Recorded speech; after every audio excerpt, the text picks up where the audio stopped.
হরে কৃষ্ণ। শ্রীধাম মায়াপুরের চাঁদকাজির সমাধি আজকে যাচ্ছি।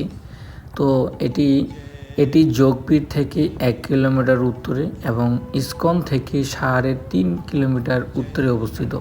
সমাধিটি রাস্তার বাম পাশে, যোগপীঠের পরে প্রথম গ্রামের মাঝখানে, যাকে বামনপুকুর বাজার বলা হয়। রাস্তা থেকে আপনি কিছু দোকানের মাঝখানে একটি ছোট খিলান পথ এবং পিছনে একটি বড় গাছ দেখতে পাবেন। আমি একটু চাঁদকাজির লীলা বলবো। এখানে সমাধির চাঁদকাজির পাথরের সমাধিতে 2টা গাছ জন্মেছে। চম্পক গাছটি চাঁদকাজির, যাকে চম্পাও বলা হতো, প্রতিনিধি করে বলা জানা যায় যে এটি 500 বছরের বেশি পুরনো এবং তাই এটি ভগবানের সাথে চাঁদকাজির লীলাগুলির ঘটনা প্রত্যক্ষ করেছে। যেহেতু এই গাছের কাণ্ডগুলি ফাঁকা, তবু এটি পূর্ণ স্ফুটিত থাকে এবং সারা বছর ধরেই চম্পক ফুল দেয়। এমনকি যখন ফুল ফোটার সময়ও না থাকে, চম্পক গাছের চারপাশে নিম গাছটি ভগবান নিমাই চৈতন্য এর প্রতিনিধিত্ব করে বলে জানা যায়। তিনি মহান ভক্ত চাঁদকাজি আলিঙ্গন করে আনন্দমগ্ন।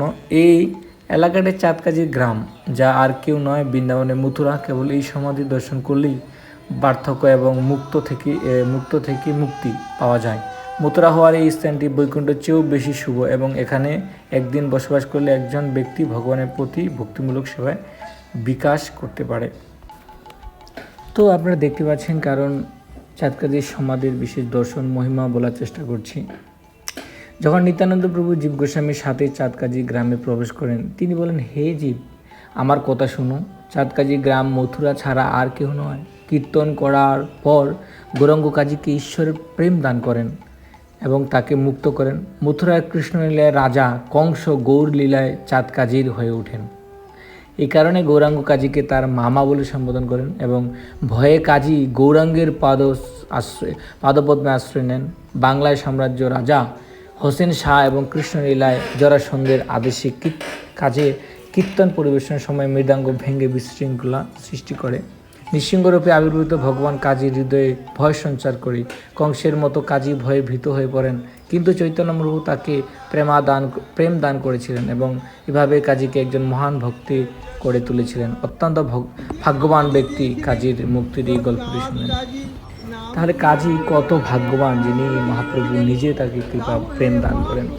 তাই আমরা অবশ্যই এই কাজীর সমাধি এসে ভগবানের প্রার্থনা করব কাজীর কাছে, যে কাজী যেন ভগবানের প্রার্থনায় তুষ্ট হয়ে ভগবানের প্রেম দান করেন। কারণ কাজী হচ্ছেন ভগবানের প্রিয় ভক্ত। কারণ আপনারা দেখতে পারেন যিনি হচ্ছে কংস, তিনিই হচ্ছেন এই যুগের যে চাঁদকাজি।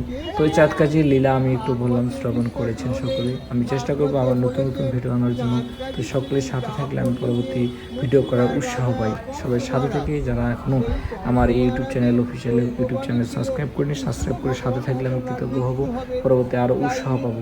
তো এই চাঁদকাজির একটা মহান ভক্ত এখানে, উনি ওনার বক্তব্য মহিমা বলছেন কিছু, তো আমিও শ্রবণ করছি সকলের সাথে। তো উনি বলেন, আপনারাও একটু শ্রবণ করুন। হরে কৃষ্ণ।